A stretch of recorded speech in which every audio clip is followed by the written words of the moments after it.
Welcome to Blackhawks Insider, the official podcast of the Chicago Blackhawks, presented by ChevyDrivesChicago.com. Drive what Kane and Taves drive. I'm Chris Vosters, and this week we have some very special guests. Chris Chelios, Mark Messier, and Steve Levy were on the call Tuesday night for ESPN's Blackhawks Washington Capitals broadcast. We've got a stacked show for you today on the podcast, presented as always by ChevyDrivesChicago.com. Drive what Kane and Taves drive. And welcome in. I'm joined as always by my two esteemed co-hosts, Caley Chelios and Colby Cohen. Guys, we have a great promo from our friends at ChevyDrivesChicago.com we want to share with you. You can win an autographed Jonathan Taves reverse retro jersey, courtesy of ChevyDrivesChicago.com. All you have to do is visit their website, ChevyDrivesChicago.com, to enter. Drive what Kane and Taves drive, and soon you could be wearing what Jonathan Taves wears for a reverse retro night, a jersey signed by him. Once upon a time, I think we could have put those reverse retro jerseys into our Sellies and Chirps segment. They were a little bit controversial when they came out, but I think now that the fans have had a chance to get used to them a little bit, they are becoming quite popular, and they do look really good in person and on television, I must say. Without further ado, we do have some Blackhawks-related updates that we'd like to address with you. And Colby, prospects in particular taking center stage with the announcement of the Team Canada World Junior roster that includes not one, not two, but four Blackhawks prospects. Very exciting.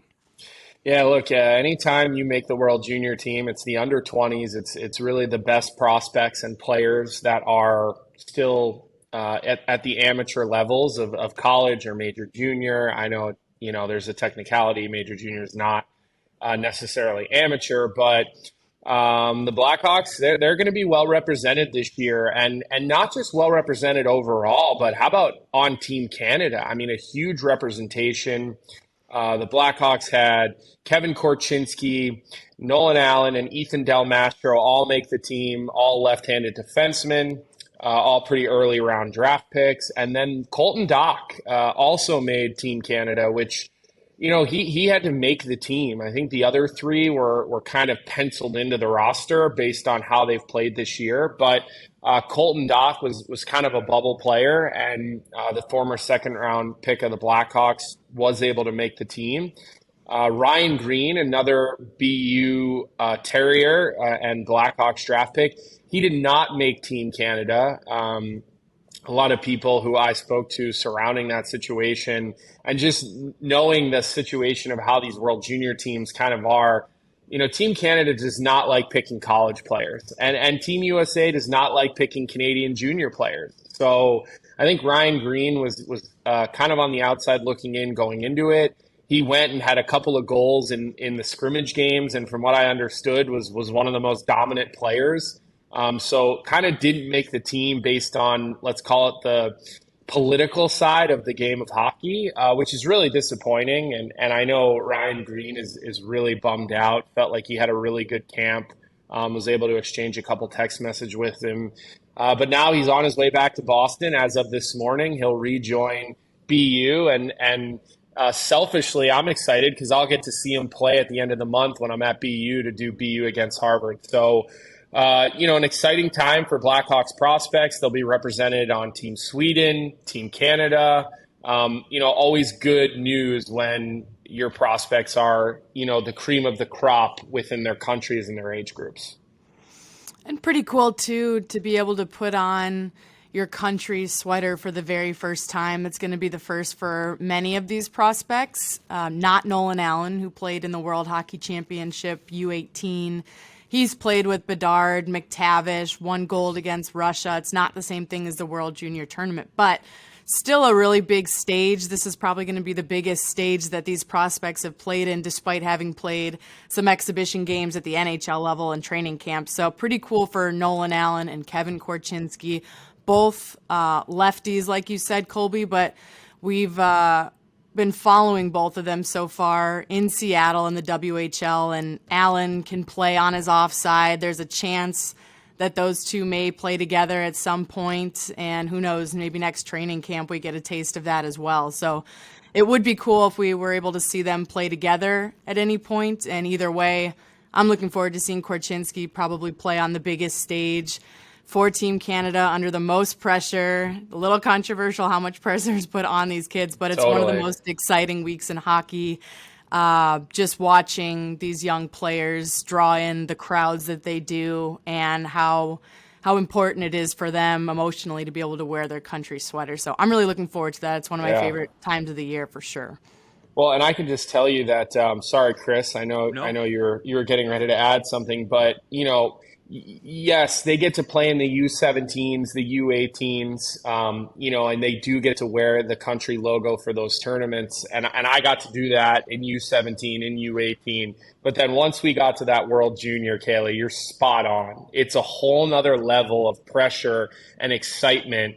And you do finally feel like, yes, you were on Team USA at the U18s, but once you get to that World Juniors and it has that world name to it, there is definitely like a whole nother level of this, like, wow, this is really cool. Like, I really am representing the country on an international stage on national TV.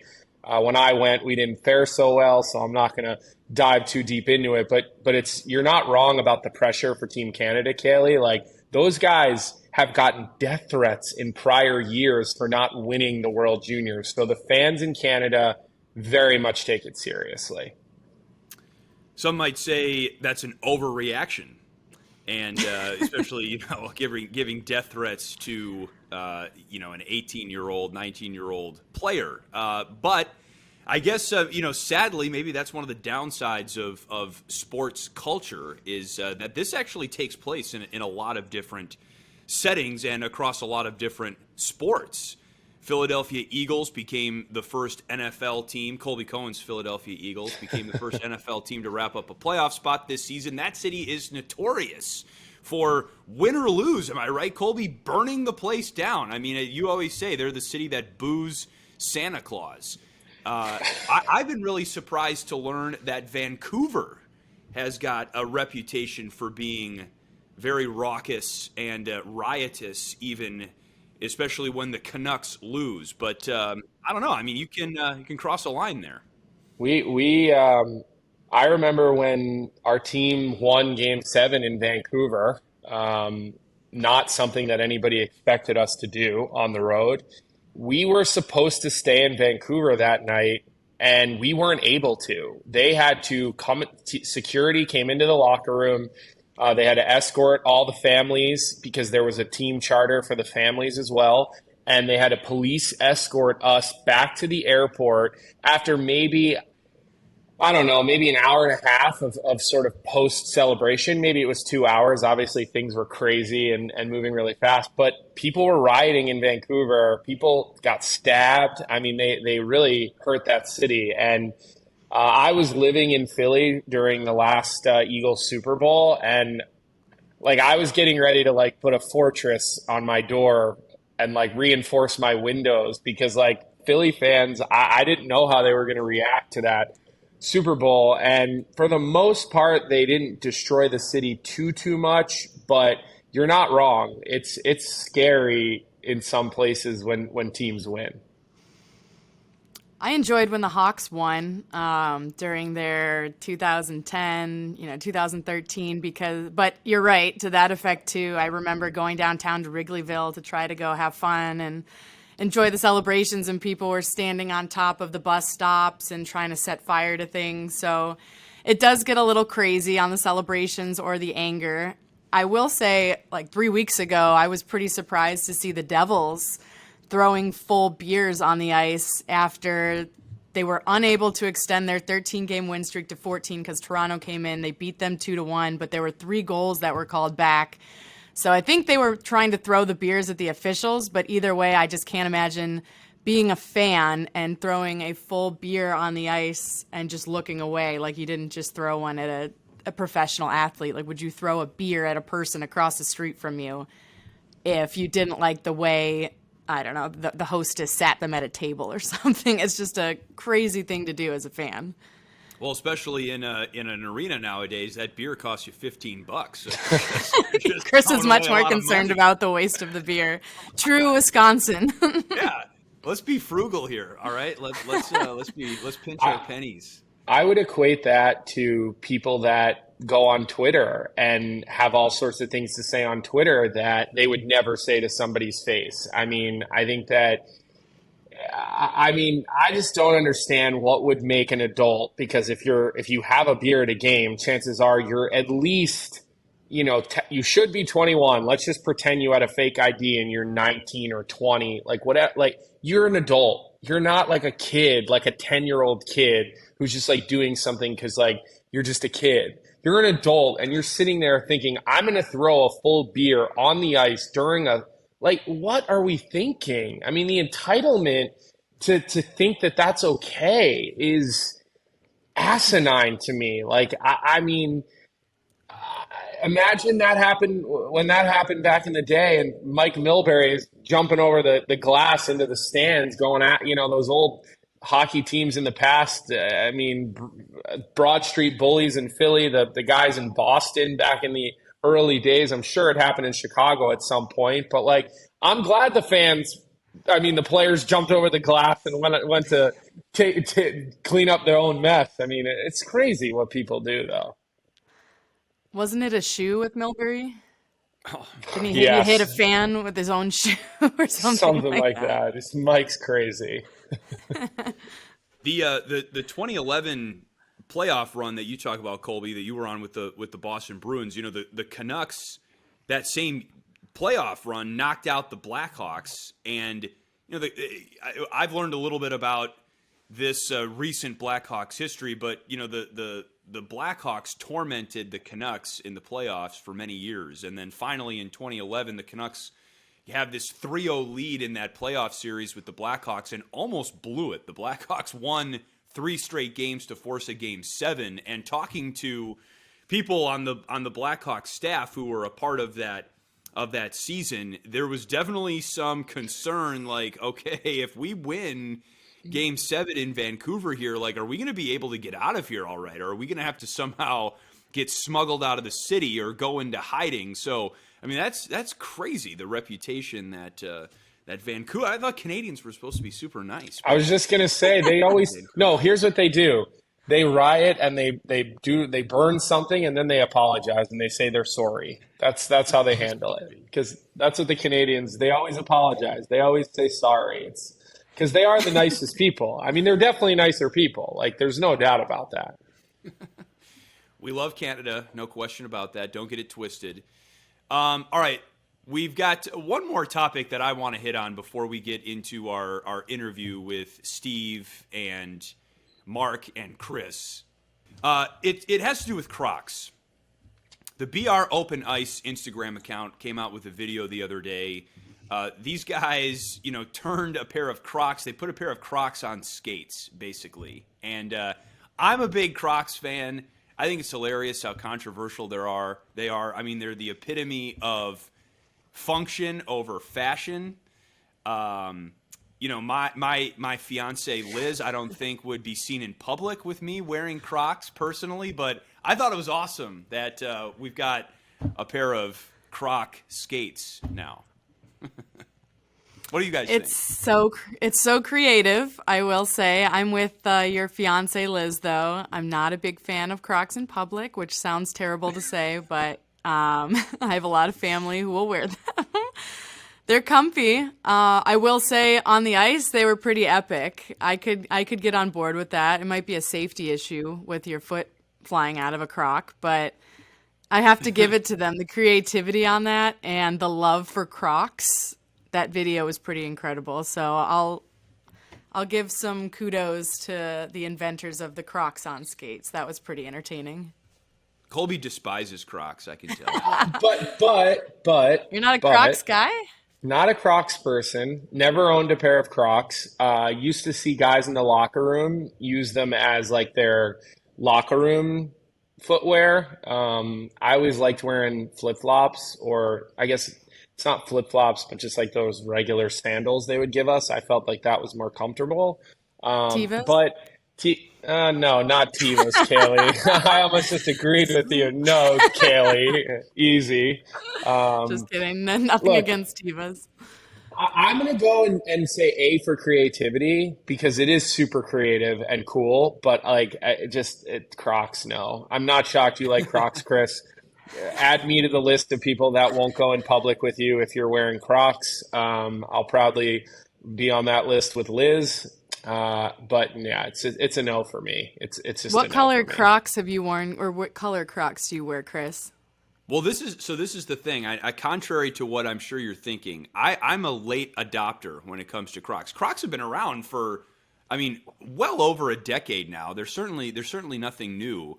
I never got my first pair until like 3 years ago. I went on a camping trip, and they're great when you go camping because they're like a pair of comfortable shoes that you can like wear around the campsite.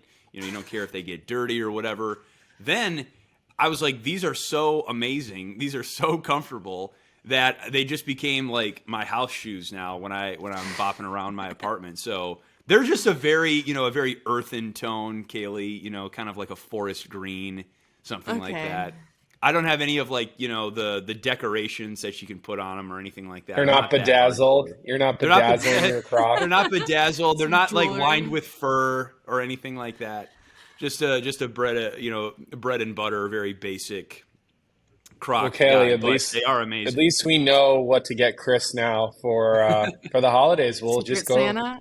Let's get him some bedazzled Crocs. We'll get them made up. We'll get some bells and whistles put on them.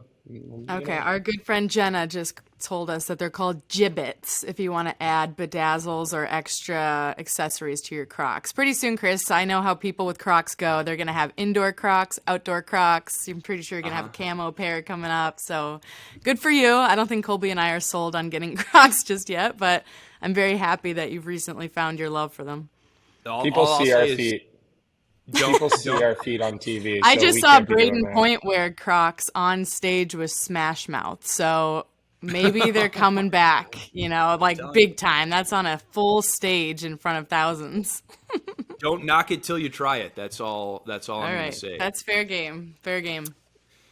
Okay, without further ado, let's segue into, we've had some great interviews on the podcast. Really the highlight of the show, in my opinion. This one is certainly up there with some of the greats that we've had all season long. A pleasure, as always, to have Caley's dad, Chris, on the podcast. Chris does such a good job as a Blackhawks ambassador, but Chris was joined by his, as you'll hear Caley say, his partners in crime on the ESPN NHL broadcast team, Steve Levy, the play-by-play broadcaster who, as a broadcast nerd, I've been a fan of for a really long time, and Mark Messier, like Chris Chelios, one of the greatest hockey players of all time. And holy cow, they shared a screen, as you'll see soon. They shared a screen for our interview, and it was like, holy smokes. To have those two guys on the same screen, that's a lot of wins. That's a lot of games played. That's 9 Stanley Cups to be exact. So we really think you're going to enjoy it. Our conversation with Steve Levy, Mark Messier, and Chris Chelios of ESPN. And without further ado, here they are. All right, in TV, this is what we would call a crowded booth. We've got 3 guests coming on the Blackhawks Insider podcast right now. And how about 2 in the same shot, 2 Hall of Famers? You can't put more hockey credentials. Great to be here. It's great to be with you guys. We'll get Thanks to for you in having a me second. on. All right, we'll get to you in a second. You weren't talking about Steve. me yet. No, not yet. Sorry. Not yet. You're talking about the other guy. Okay, we got Chris Chelios, who of course won 2 of his 3 Norris trophies with the Chicago Blackhawks. And then it's fitting to have Mark Messier in Chicago. Like Michael Jordan, Messier won 6 championships, 6 Stanley Cups, of course. Steve, I'm really sorry. The only distinction you have is being my favorite Sports Center anchor. That's the best. That's the best I can do for you. I'm sorry, man. I appreciate it. This does feel like a mistake. Like, I feel like I joined a party that I was not invited to. Like, what am I doing here with these guys? Well, listen, we were wondering, when you guys come to Chicago, does anybody other than Chris have any say in where you go to dinner? No, we put it on him. home ice advantage. We'll put it all on him. Totally. Well, now we finally get the opportunity to talk or see what he's been talking about for the last year about here in Chicago there and all his acquaintances and all his hot spots. So we're excited for tonight. Well, Chris, I heard that you were a big fan of Tavern on Rush, which of course is closed now. So what's kind of your plan B? Broke my heart. There's plenty of places for sure in Chicago. Mess knows that, and so does Leaves, I'm sure. But tonight I'm going to plug him because we're going to Chicago Cut. That's one of my favorite steakhouses, best balcony in Chicago. And all right, big dinner, big game, Hawks against Washington. So really quick around the horn. Dad, I'll start with you. Do you think Ovi ties Gordie Howe? He needs 4 more goals to hit 800, 5 to pass Gordie Howe, or excuse me, tie him. And then we'll start with that. Do you think he gets there? well, I'm cheering for the Hawks, but it's been a tough year, and he's probably frothing at the mouth right now. Just going to sit there in that one-timer spot, but again, it's getting to the point where everybody's paying attention. It's reality that he's got a really good chance of breaking that record, and I'm sure everybody tomorrow. The crowds haven't been sold out, but I think a lot of people are going to be coming to see Ovechkin play tomorrow, and the Capitals are playing better now, and he's fun to watch. He's done it all. He's scored all different kinds of ways. He's physical. And the remarkable thing is how durable he's been over the course of his career. And I'm looking forward to seeing him play tomorrow. Yeah, for me, I think it just goes to show you how significant the record is and what that record has meant as far as goal scoring and how unattainable it was just a few years ago. And here we are, probably still 2.5 years out before if Alex has a chance to break it, and it's getting all this attention. And we're still 2.5 years out. So I just think that it's a remarkable record that he's approaching on, and if he does go on to break it, it'll be an incredible achievement. And for me, he's probably not going to get 4 goals, on the Monday night, but I'm certainly rooting for it. The only downside is for these kind of things, I like to see you do it at home. I'm a big believer in the home crowd and that roar. Although I think Chicago's really educated hockey fans will certainly appreciate his efforts. I think we'll take the hat trick. There are a lot of special numbers here. Even if he gets to an even 800, and I'm assuming that one will be an empty net goal because he's on a crazy streak of empty net goals, which is not that dramatic. But it would be cool to be in the building when he gets at least 800. I'd like to see that.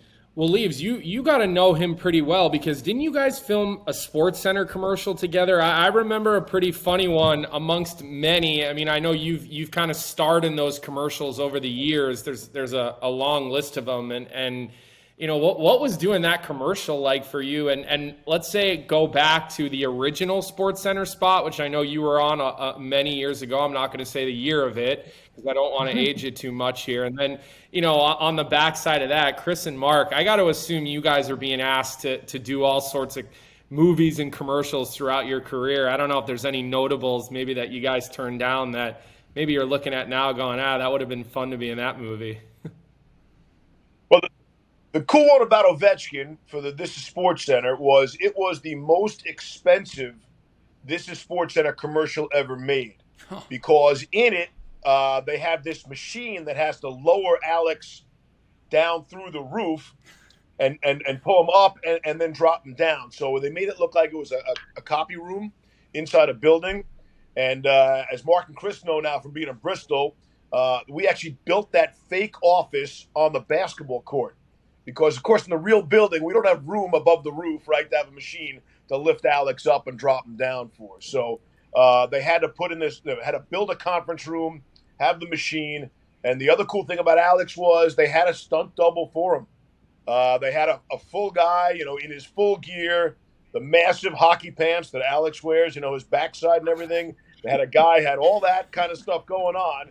And at the last second, Alex refused and said, I do my own stunts. But, with all the Russian turmoil and everything that's been going on in the world, they still replay that now.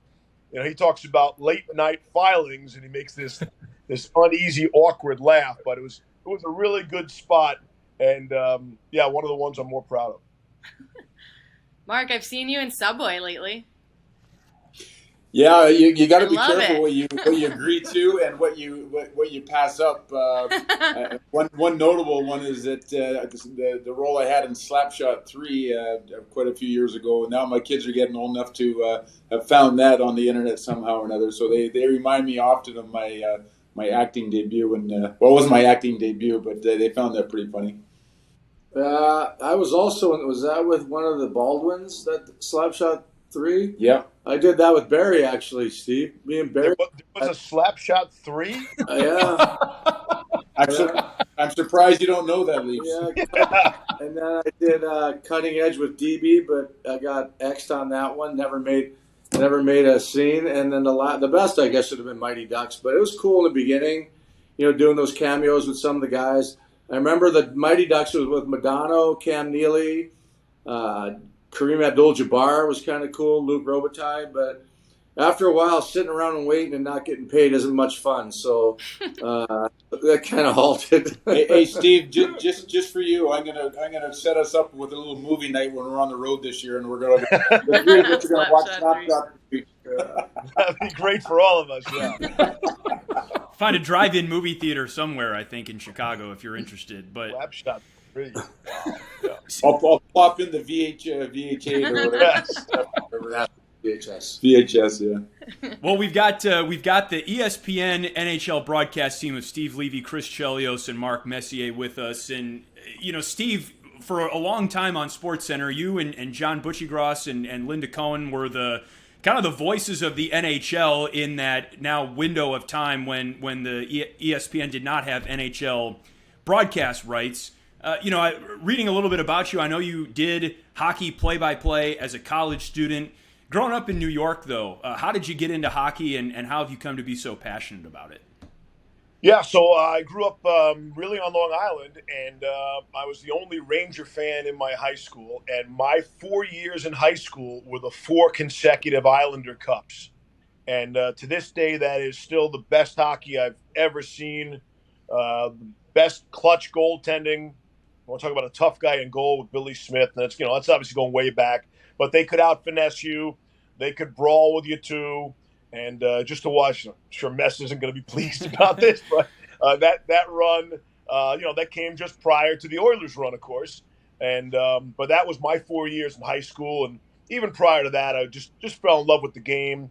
There's the sport, and then there are the people in the sport. And I've been fortunate to cover all the professional sports, and I'm not afraid of saying that the hockey people, both on and off the ice, are just the highest character, and just the best, most regular, most like just to be hanging around people.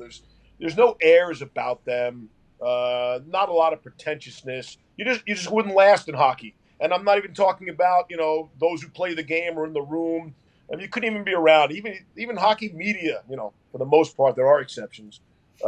Exceptions been to just every really rule. Terrific people. So I've been really fortunate in that regard, and that's why I'm such a big fan of the sport. But it is number one in my heart, and I've been fortunate to do a lot of other games and sports, but I'm really lucky to get to do a bunch of things. With you, what's one of your favorite moments from last season and ESPN's first year back in hockey on camera, and then how hard is it to work with my dad off camera every time? You're not scoring any points here. Are you going to ground me? No, I was very excited to take on the challenge of doing this. I have a lot of respect for the industry and the people that brought the game into my living room as a kid. Danny Gallivan, Dick Irvin, the great Rod Phillips, all the great broadcasters through my childhood. I understand the difficulty of it now, and the guys that do it well, like our boss Steve Levy here. It's an incredible talent. And Steve and the whole team were so gracious to Chris and I. And Steve had no ego in it whatsoever. He really helped us out. He set us up, teed us up to be and to look good at times when we made a million mistakes. And so I think that was really good for me. The fun part was, the learning curve, and then of course getting into the playoffs and the excitement that we saw in the playoffs last year. Obviously, certainly with the Rangers, to be able to cover the Rangers as much as we did last year, and then travel with Steve and Chris in the Stanley Cup Finals was awesome, and really kind of get back into the game, which I'd been out of for quite some time. So just feeling that energy around and being around the hockey people again and being back in the game at that level and seeing and being in the buildings for me was incredible last year. Yeah, I mean, it's like being part of a team again. You feel relevant actually in the hockey world. It's crazy to say that, but being away from the game, and Messier really didn't coach. I didn't coach a whole lot, and the next best thing to coaching, and being in that room is doing what we're doing, I think, and you feel like a part of it. I think we had the respect of the players, so they made us feel comfortable. And then the ESPN team, without Leaves, Bushi, the rest of the crew, they could make or break us, and they helped us so amazingly. They made it a lot easier, and I felt from the beginning to the end, just like a player, you want to get better and improve. And I kind of felt like we did. When the playoffs rolled around, though, that was exciting. Like, it was just like, you were playing. And the energy in the buildings, we had great, playoff series, starting with Tampa, Toronto, and then, of course, Mess being from the Rangers. And that whole series was amazing. I mean, half the country's probably hoping for that Rangers to get in the finals because they've been amazing ratings. But, we got to count our blessings that it ended up with Tampa, and Colorado, two of the best teams all year. And, for first year back for hockey, I think, from our bosses on down, including us, couldn't have went any better. It was almost lucky for us that we got in at that time and had the teams in the finals. And I'll never forget it. But for me, it'd be tough to beat that first year, quite honestly. Well, I can tell you guys that you've been anything but irrelevant, because for most people who are playing the game right now and are in their probably core levels of fanhood, we watched you guys play growing up, and you guys were part of so many great moments. Mark, you were a Ranger. I grew up in Philly as a Flyers fan, so you just you tortured the Flyers, and so many heartbreaking moments. For me as a kid, just watching you guys win those hockey games. But now that you're analysts, you're forced to talk about players, situations. It's a little bit different than being inside the dressing room. So, I'm just curious from your guys' perspective as Hall of Famers. You guys were part of some big trades in your day. And if it wasn't you, maybe, Mark, you watched your teammate Wayne Gretzky be traded, Chris, you played in a couple of different places as well. Those were seismic level trades that you don't see that often. So I'm curious if you guys see something similar coming down the pike with Kane and Taves. Obviously, we all know their contract situation. We all see the rumors. And are you able to put yourself maybe in their shoes for really what's probably coming sooner than later? Well, I'll go first. Mess probably better one to ask, because you're talking about Kaner and Taves, and I think Wayne and Mark, you're talking about a lot of great players get traded, but not a lot of players that have had the success that those two guys had, four guys with their teams. Mess winning the Cups in Edmonton with Gretz, and then Taser and Kaner winning in Chicago. So that's the part I think that really it stings if you're in that situation, because you love that team so much and you've been through so much and you win championships. So, as much as it was great for me to play in my hometown, I never had that success winning a cup or the fortune to win that cup. And you can't have everything, because I look at guys that never won the cup. So to have three and Mess having six, we count our blessings that we were able to accomplish that. So it's got to be tough. I would think if I'm Kane and Taves, and like I said, I was a little bit in the same boat, and I'll let Mark finish. But had I had that success, it would have been a lot tougher to leave Chicago. Yeah, for me, I just don't think there's any easy way to end the tenure for those two guys here in Chicago, for the team or for themselves. I think if you first look at the salary cap problem and the era that we live in, they deserved every dollar that they've gotten, but they've also hamstrung themselves and the team from what they can do in the future, because the team is in a rebuild, and rebuilds are very hard on the fans, are hard on the organization, and they're hard on the veterans on the team, because I think everybody would say, and every hockey fan and everybody else would say, they want to see Jonathan Toews and Patrick Kane and watch them in the playoffs. And they want to see them on a competitive team, trying to win another Stanley Cup. And that's going to be hard to do in Chicago over the next few years until they kind of reboot themselves and get themselves going. So I think, it's one of the kind of the difficult things in the salary cap era. And of course, like I said, they deserved every dollar that they got, but it's a blessing and a curse at the same time. So for me, I think that if I was those guys, as hard as it would be, and the age that they're still at. I mean, I went to New York when I was 30 years old, and I felt that I had a whole lot of hockey left to play. And fortunately for us, things worked out in New York, and it was an incredible experience. When I left Edmonton, it was really kind of scary, and I didn't know what I was going to expect. I didn't know if my so-called second career was going to be as gratifying or satisfying, or I would enjoy it as much. But I was hopeful it would be, and sure enough, it was. But so I think for the players themselves that have played on the team as long as they have, and they're still unbelievable hockey players. I mean, I watched them both. Patrick Kane has been one of my favorite players over the last pretty much for his whole career. I love watching him play. He'll get a lot of satisfaction, as tough as it would be to leave Chicago, going to a competitive team in a different environment and winning a Stanley Cup again. I think that would be a goal of his. Chris, I got a question for you. Your reputation as one of the Iron Men and one of the true workhorses in the NHL is pretty legendary. And did you ever ask, or did you ever think it was possible for you to play 60 minutes, to play every single minute in one game? Did you ever try and accomplish that? I think I've hit it once. We had a triple overtime against Calgary. That's when Joe Murphy, Big Joe, scored the game winner OT. But I did hit 60 minutes once in my career. But, when you're young and everything's going well, you don't get tired. At least I did. In defense, you get a little bit of a rest sometimes when you're on a good team. Towards the end, I had no problem sitting out the last 10 minutes and resting, letting the other guys play. So, but, like Duncan Keith's a perfect example. He logged tons of minutes, and wasn't a big guy, but what he accomplished was amazing.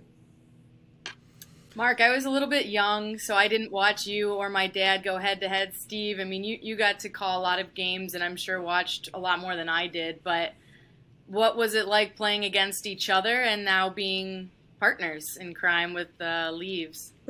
Well, we were talking about it last year a little bit. We actually never did play each other in the playoffs, and we were never really that often in the same conference. So we didn't play as much against each other as you would have thought over our long careers. And but I had heard so much about Chris from my good friend Brian Leach when I was with the Rangers, and how much respect Brian had for Chris, and told me what a great guy. And of course, we ultimately ended up getting to know each other a little bit better on some long nights at the All-Star game here in Chicago a few years ago. Yeah. So all the stories that I heard were true. We became very friendly after that. Yeah, we were pretty much the last ones to leave every All-Star game. The basement when we played in Boston at All-Star game. But yeah, it's just crazy that I never played against Mess or Wayne in all those years in the playoffs, not one round. So you would have loved driving Wayne crazy in the playoffs. Oh, and then I would have you come after me and Marty come after me. So that was fun. But, but again, same for Mess. Like, what a great leader he was, and it would have been awesome to play a season with him. Never happened, but now here we are on a team together. It's pretty cool, and really enjoying it. I think together, Mess is serious. Real serious. Now I get it why guys followed him. But it's been great. Well, I was in that basement in Boston too, by the way. I can't think of the name of the place. Daisies. Was it Daisies? No, it wasn't. That's another one, but it wasn't Daisies. And it was a basement in a Boston bar that we were there a long time. Was it the What was it dugout? called? No, it wasn't Faneuil Hall. No, not Faneuil Hall. Was it the dugout? Boylston Street. On Boylston Street. Yeah, remember that? It was an All-Star game. Me, you. Noons was down in the basement. Yep. Mom was there right till 6 a.m. too. Well, it did help that I got to cover these guys' careers and that I did know them personally before we started working together. Mess obviously being in New York, I'd bump into him in a variety of places, away from the Garden. And And Caley, your dad did take me out, World Cup of Hockey in Montreal. I mean, I couldn't, 5 a.m. We're in some Greek place. What was the name of that place, Jelly? I don't know. Moved so Come on, much. it was a famous one. Well, it was a park extension. It wasn't Milos, but it was something right near Milos. But yeah, that was a great night for everybody. 5 a.m. Planes flying, things on fire. Leaves. When I look at Mark and Chris, I mean, these guys look like they could probably still strap it up and play. Yeah. Does Chris have you riding the stationary bike with him in the sauna? Are you on that routine with these guys or what? I mean, Mark, you look like you could still play. I mean, it's like they have threatened a little bit. Yeah, it's when we go to the cafeteria when we look at the difference in the plates. Mine has a bunch of pasta on it. And, Mess has all this healthy stuff. There's a lot of green on his plate. I'm telling you, we're working on that though, Colby, because honestly, I never put weight on since I was 21 or 22, the first year ever, just because you're sitting around the studio so much, especially when you got early and late. So it's hard not to just keep picking and eating and Jesus, I appreciate these people who stay in shape that never played sports. Well, Chris, I'm always trying to get Caley to go in on an Uber Eats order with me when we're in the studio, but whenever I name the places that I want to get food from, she's just rolling her eyes at me. So I strike out on that one all the time. Well, she's married to a walking vitamin, so good luck with that one. Danny V, gotta love him. Yeah, he's impressive. Definitely. Danny V. Yeah, well, when I started dating him, I had to make sure he could level up to my dad and two brothers, because that was the first thing my dad did was Google him. And then he said it would take both my brothers to take him out if they had to. So that was a welcome to the family moment for you, Danny. Shout out. Yeah. So, Steve, I have to say then, is it you who leads the troops home at 5 a.m. or who gets to be the responsible one of the three of you? That's a good question. I would say we've all taken turns there. I'm one of those guys who may, one last one, final, one of those guys. Fair weather. The beauty is, it's really only once a week. And when we go out, it's usually in Bristol, Connecticut. So there's not too much trouble you can get into there. I only take them to the finest places in Bristol. There's a Chili's down the street, and try to show them. So Mess has Manhattan, Chris has Chicago, and I got Bristol, and I think it's fair. I think it works out nicely for everyone. Yeah. Mark, there was a big event for the Blackhawks in November when they retired Marian Hossa's jersey. And, I was talking to one of my broadcast partners, Troy Murray, and at that event, they had all 7 Blackhawks who were members of all 3 of those Stanley Cup teams. And we were commenting on how that was one of the great cores for an extended run in NHL history. And, of course, your Edmonton Oilers frequently get mentioned in that conversation as well. And as you saw those Blackhawks teams play out over the course of the last decade, did their core remind them of yours in Edmonton in any way? Well, that's a good question. I think the differentiator is always going to be Wayne in any conversation like that. So, it's hard to say any team could measure up to that core just because of Wayne and what he was able to bring to us. I think the thing that I remember most about that team, how many years was it before the Chicago had won a Stanley Cup until they won the first one? Was it 49 years? So 49 years. They have an amazing team, amazing nucleus. They win the Stanley Cup, and that summer they got to trade away, half their 12 forwards because of the salary cap. But which is really interesting because they were able to put that, so-called bottom six forward together that were all being, really underpaid for how good they were. And, of course, they all went and got traded and made much more money after that. But, when you start, with 2 players like, Taze and Kane, when they've, that is the amazing pillar to work from, to start a team from. And sure enough, they were clutch in every situation, 3 Stanley Cups in the salary cap era. That's that's pretty strong. I don't know how it measures up in history with all the other great teams and great nucleuses, but my hat sure off to them and the organization for for getting that team together, keeping the core together, and going on and winning 3 Stanley Cups under really hard managerial processes with the salary cap. So, where they stand in the history of Nucleus is I don't know, but they were sure good. Well, Colby and Caley, 5 a.m. is still a little bit of a ways away, but these guys have a dinner reservation we got to let them get to here. Any final questions for our panel of experts, Chris, Mark, and Steve? I feel like we could go on forever, but we'll hopefully get to see you at the United Center, and we hope you guys have a great broadcast together. It was a lot of fun catching up. Thanks, Caley. You got it, Dad. Coming on, guys. We really appreciate it. Thanks, Colby. Thanks, Chris. Thanks for having us. Thanks, everybody. Appreciate it. Be good. Okay. All right, Caley, be honest. What's it like interviewing your dad? I mean, I remember the first time I interviewed him, I was completely dreading it. We just we're very similar, but sometimes it's like oil and vinegar as well, and who knows what's going to come out. But I will say I love interviewing him with people like Mark or some of his buddies in that sense, because it's kind of like they're right back in their playing days. They're like kids again.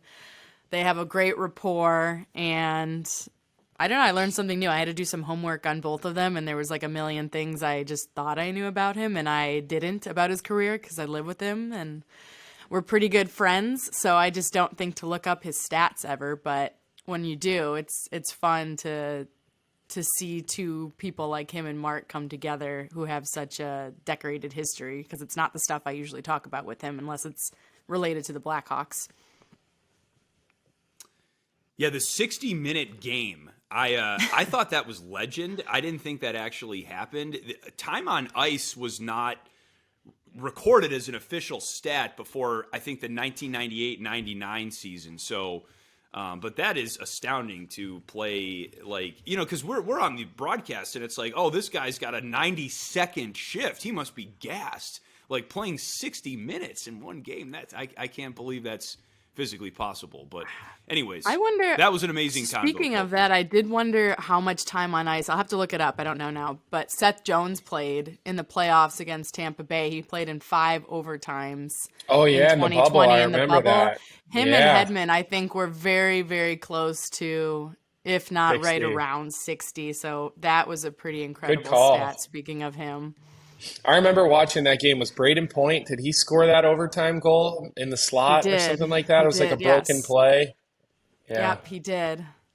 No, that's I remember that one. I remember the one between Pittsburgh and Philly that went to 5 overtimes. I still remember that one because I didn't go to school the next day. But yeah, I mean, look, Chris Chelios was just so, I mean, well known for that kind of thing, and there was all sorts of rumor and legend about his stationary bike and how much time he used to spend on that thing getting in shape. And we hit it in the interview. I mean, when I see him walking around, he's still in better shape than everyone. I mean, the guy just looks like he could probably just strap him on and be like, yeah, all right, I could play a couple of games, no big deal. So it's a couple shifts. It's definitely. I liked the shoulders joke too. Mark's shoulders were too big for the for the Zoom interview. Well, and Steve Levy's such a riot. I mean, he's such a perfect personality for I feel like your dad and Mark Messier, because look, your dad is such a humble guy when you talk to him. I mean, he really is, and I don't know Mark Messier well, but you could just tell that he's humble by the way he talks about the game and other players and gives credit everywhere else. And then you got Steve Levy, who is kind of like the perfect, straw to mix up that drink of humble, humble soup, because he comes in with this big personality full of jokes. If you ever get, he's hysterical, Steve. Like his humor on the air is a lot like his humor off the air. So it'll be fun to listen to those guys do the game, the 3 of them. I've never heard them do a game, only studio. So hearing them in game, I think could lend to some banter and some entertainment between the 3 of them. So we'll have to see how that goes. Well, there would be no point in putting the interview into our Sellies or Chirps segment because we would unanimously be celebrating it. Nonetheless, let's get to Sellies or Chirps. the point of the show where each of us brings a local story or relevant topic to the group and asks if it should be celebrated or chirped, challenged.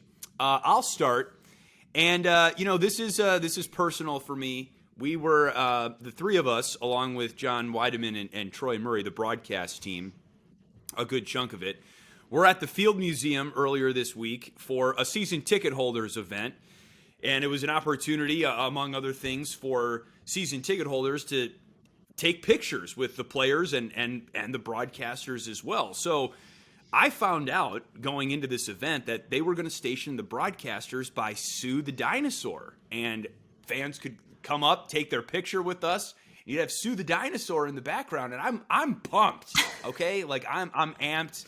I love Sue the Dinosaur. I love the Field Museum. I remember when Sue the Dinosaur came to the Field Museum, and it was a sensation. Like, I came down with my family from Wisconsin. We checked her out.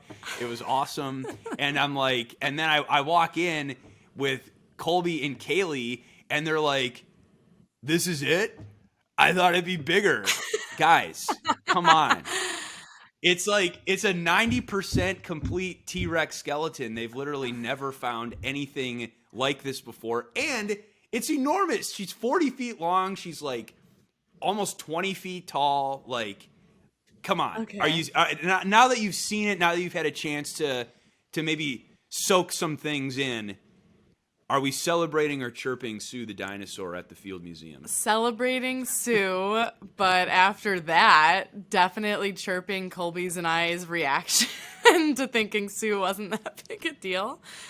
I guess watching the Jurassic Park movies, I just assumed Sue might be twice as big as that. So I don't know. I was really, when you put it in perspective about what it was, and I can see your dedication to the dinosaur situation, your family is all involved, it makes me appreciate Sue a lot more than Colby and I did walking into that museum. I wish I could redo that and have a better reaction than Colby comparing Sue to his dog in size. Well, you know what, Caley? I am what I am, and I'm not taking it back. So I look. Of course, it's cool. No, but I'm just not into that. I didn't go to the museum when I was a little kid. I went to hockey practice, Chris. You know, we didn't get excited about the new exhibit at the, Please Touch Museum in Philadelphia because we were probably in New England at like a hockey tournament playing like 7 games a day when we were little kids. So it's cool, no doubt, but I just I don't know. I thought it would be bigger like Caley. I also watched her. I watched Jurassic Park too. I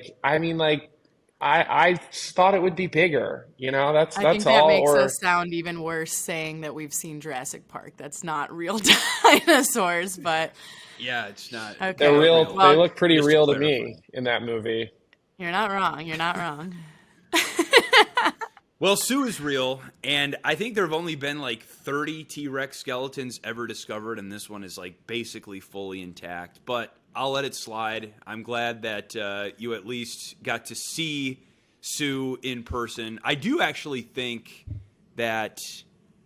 Actually, I'm not sure about this. Obviously, Sue is named after the paleontologist who, by and large, discovered. I was going to ask, how do we even know I her don't name know. is Sue? Did she get to choose that name? I mean, we just calling her Sue? I mean, I actually don't know. I actually don't know if they've determined that Sue the dinosaur was a female. Maybe they have. I'm not sure. I'll have to see. I need to. yeah, you brush up. really, You gotta go back you there. really You like have to go her. back, I can Chris. tell. All right. Well, celebrate Sue. I like Sue. Thank you, Caley, for coming around. Yeah, with I it. do. I feel really bad about appreciate my initial response to her size. I love Sue. It was a great experience, and I'm very grateful that we had that opportunity to meet her at the Field Museum. So I'll celebrate that. And with mine, I want to transition to Subway. We talked about it with Mark. He is now an ambassador. He's in commercials with Subway. And for a long time, I am just blown away that Subway seems to be America's sandwich. And the best of the best have endorsed Subway. Tom Brady, Simone Biles. So you have the Olympics. I mean, I don't know where the money is coming from. there has been proof that there's no tuna in their tuna sandwich, that there's a chemical in the bread that is in yoga mat. I mean, there's a lot of things that have not come out great about the ingredients of Subway. So my question for you guys, are you celebrating Subway as America's sandwich, or are you chirping Subway? Well, it's been a long time since I've been to Subway, last Saturday to be precise. That's so epic of you, Chris. Let's celebrate Subway, baby. I mean, I wish we could go back to the days of the $5. Did you get that chips and a song cookie? is good. No, I skip. I've never been the chips. I've never been a chips or a cookie guy, but I'm still down to house a foot long. Cookies are the only good thing at Subway. I've honestly never tried the cookies at Subway. Like, I just don't like. I believe you got to stay in your lane. It's not a bake shop. Why? All they do is bake bread all day and give off an aroma that can make you nauseous. So Colby's chirping. That's Subway. fair. And I will say that I would go to Subway like all the time in college, cheap meal on the go. And yeah, like the smell, like I would smell like Subway for the rest of the day. So, I get that's somewhat of a drawback, but if you're not going to say Subway is America's sandwich, then what are you going to say, Colby? I just don't understand how they have so much money to get all these athletic endorsements. First off, I'm definitely chirping it. It's not America's sandwich. It's gross. I didn't even know the stuff that Caley said. I'm not shocked that they're making their bread out of the same thing Lululemon's making their yoga mats out of. That's not surprising at all. But seriously, I didn't even realize that Subway's still around. I guess maybe I'm just oblivious to it. But the smell of Subway just makes me actually sick. And when I walk in somewhere and the smell is that in your face, I can't do it. And I did eat Subway when I was in high school, because sometimes we would be going to an away game and you would just need something. So I can't. I think I would rather I'd probably rather do a juice cleanse than eat Subway. And I really hate doing a juice cleanse. I've tried that before. It's miserable. So I'm chirping this. I don't know where they're getting all this money to get all these endorsers. Maybe owning a Subway is better than eating at a Subway, maybe. But I can't get on board. And I'm sure Caley knows even more stuff about the ingredients that would make me more uncomfortable even talking about Subway. All of that has come out recently. I used to eat a lot of Subway back in my day, for sure. I loved the $5 foot long. I loved the song, $5 foot long. There we go.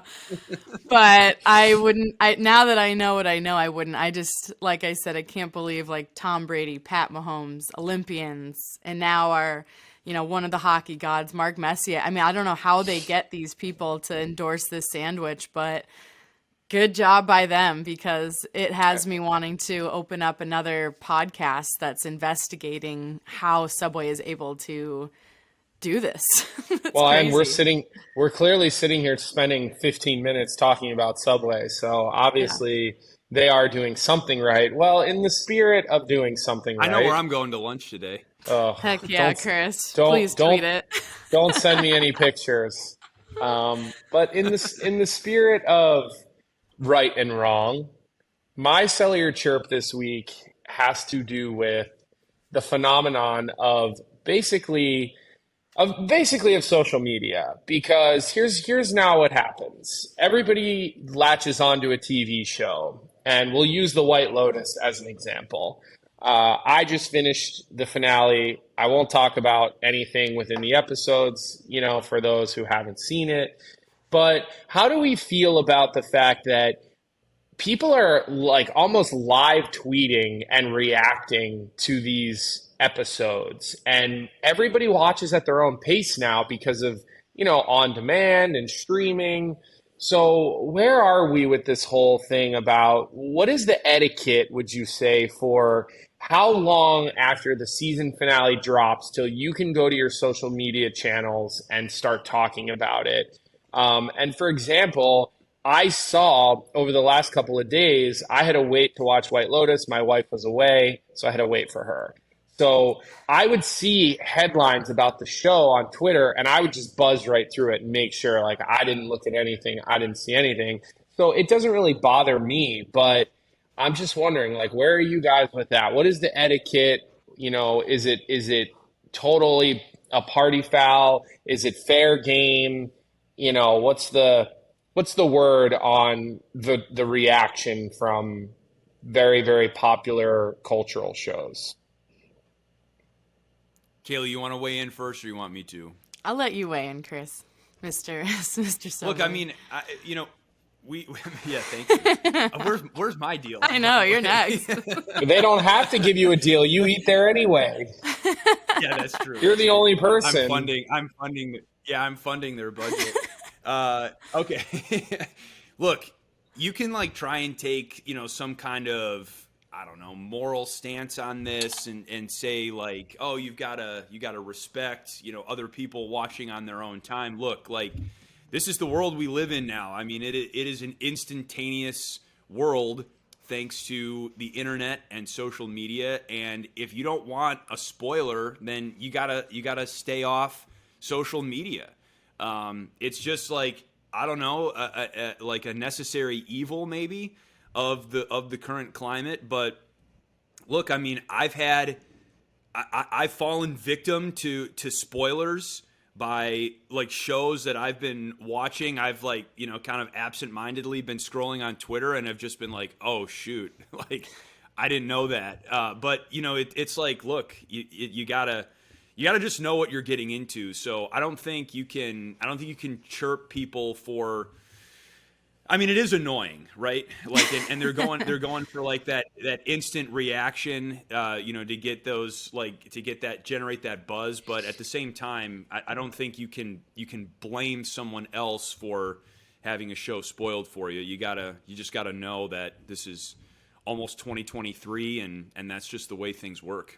Yeah, I'm going to say I'll chirp people that try to spoil it for other people.